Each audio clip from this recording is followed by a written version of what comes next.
When empires collapse, we picture the same scenes. Armies marching home in defeat, flags lowered, palaces burning. But the British Empire didn't die that way. It wasn't invaded. It wasn't overthrown. It spent itself to death. The empire that ruled a quarter of the planet didn't fall on the battlefield. It fell in the balance sheet. At its height, Britain's power stretched from Canada to India, from Africa to Australia.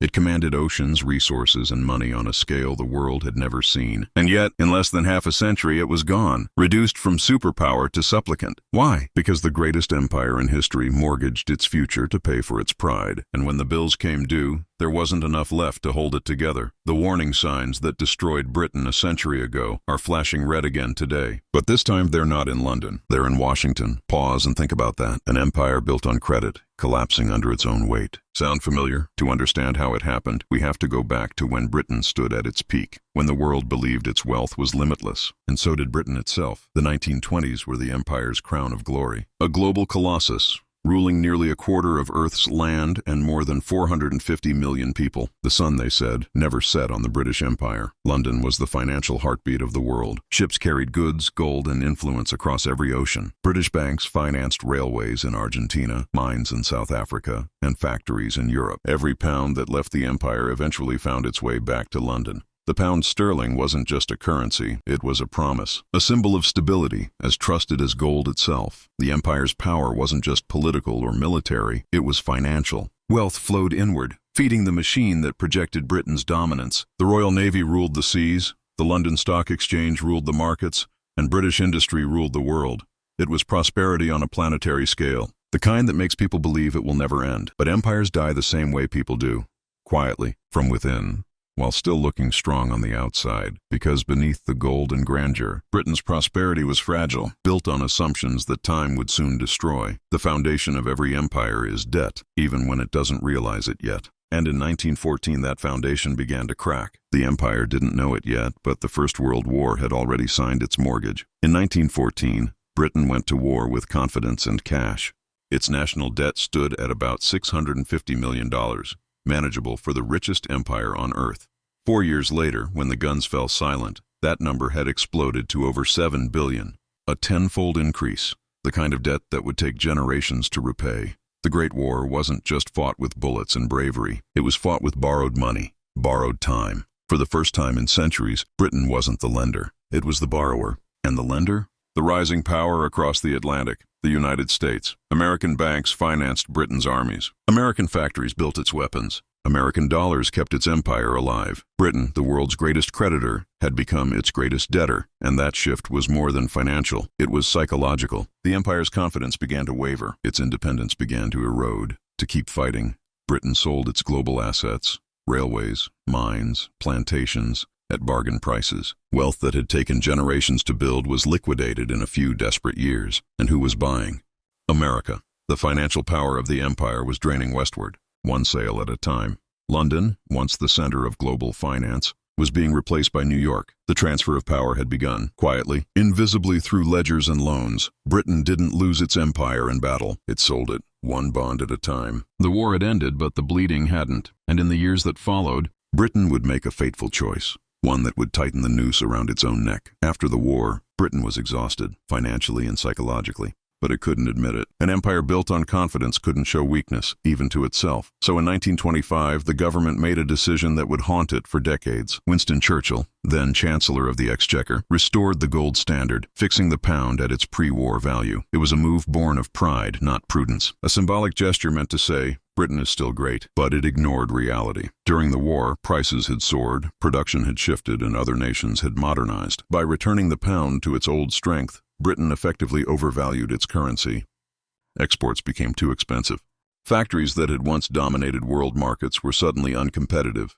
Coal, steel, textiles, shipbuilding, the pillars of British industry, began to crumble. Unemployment rose. Tax revenue fell, and yet the debt still needed to be paid. The government responded with higher taxes and brutal austerity. Every pound collected went to service yesterday's war instead of tomorrow's prosperity. Britain had trapped itself, caught between pride and poverty. It wasn't rebuilding, it was suffocating. Paying for its past while pretending it still owned the future, they called it sound money. But it was really nostalgia, a longing for a world that no longer existed. Britain wasn't leading the global economy anymore. It was chasing the ghost of its own glory. And while it struggled to hold on to pride at home, the empire abroad was becoming something far worse, a burden too heavy to bear. For centuries, the empire had been a source of wealth, a machine that turned colonial labor and resources into British prosperity. But by the 1920s, that equation was reversing. The cost of controlling a quarter of the world was growing faster than the profit it produced. The Royal Navy had to patrol endless oceans. The army had to garrison colonies across Asia and Africa. Administrators, governors, and bureaucrats drained money from a treasury already gasping for air. And then there was India, the so-called crown jewel. For generations, Britain had extracted staggering wealth from the subcontinent. But now, India was becoming a liability. Nationalist movements were growing. Strikes, protests, and revolts demanded more troops, more spending, more control. Infrastructure was crumbling and expensive to maintain, and the taxes once flowing into London were increasingly staying in Delhi. Every year it cost more to keep the empire together, and every year it returned less. Meanwhile, the global economy was shifting. America's factories were modern and efficient. Germany, despite defeat, was rebuilding with new technology. Japan was emerging as a competitor in Asian markets once dominated by Britain. Britain was playing an expensive game it could no longer afford to win. The empire that had once financed itself through global trade was now financing its own survival through debt. It was eating itself alive, spending gold to protect a mirage, and that illusion, that empire equals wealth, would soon meet the harshest reality of all. Because when the Great Depression hit, Britain discovered just how fragile its power truly was. The 1930s didn't just test Britain's economy. They broke it. World trade collapsed. Exports fell off a cliff. Factories closed. Millions lost their jobs. Unemployment reached levels unseen in modern Britain. Tax revenues vanished, even as debt payments grew heavier. By the mid-1930s, nearly 40% of every pound the government collected went to two things: debt service and defense. 40%, almost half the nation's wealth, spent just to stay afloat. But there was no easy way out. If Britain cut spending, it risked losing the empire. If it raised taxes, it risked killing the fragile economy that remained. And so it did neither, trapped in a spiral of stagnation and denial. The empire, once its greatest strength, had become an anchor.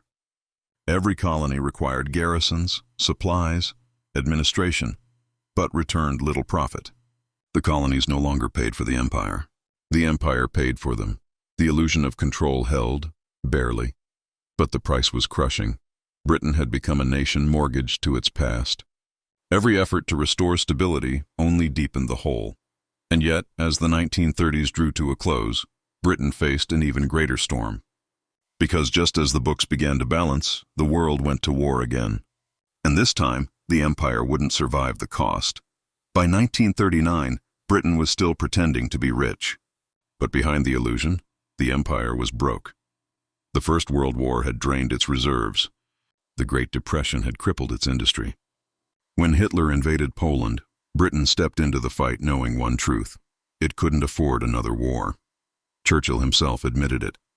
Without help, Britain could fight Germany for maybe a year, and then it would be bankrupt.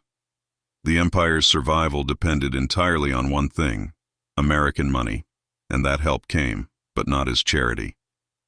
It came as leverage. In 1941, the U.S. launched the Lend-Lease program, marketed as friendship, but written like a takeover. America supplied ships, weapons, fuel, and food. In return, Britain surrendered its last pieces of economic independence. The terms were brutal. Britain had to sell off assets around the world: mines, plantations, railways, often to American buyers. It had to open its markets, end imperial trading preferences, and accept the dollar's growing dominance. Every month, British officials signed away another fragment of empire just to keep the war going. The world's largest empire had become a liquidation sale. By 1945, Britain had won the war militarily, but lost it financially. Its factories were shattered, its reserves gone, its colonies restless. It had fought for freedom by selling its future. Borrowed ships, borrowed bullets, borrowed time.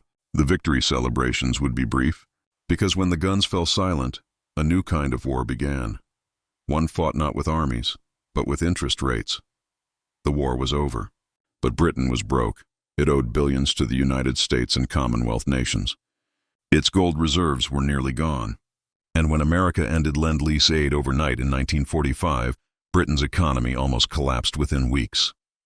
Desperate, it turned again to Washington.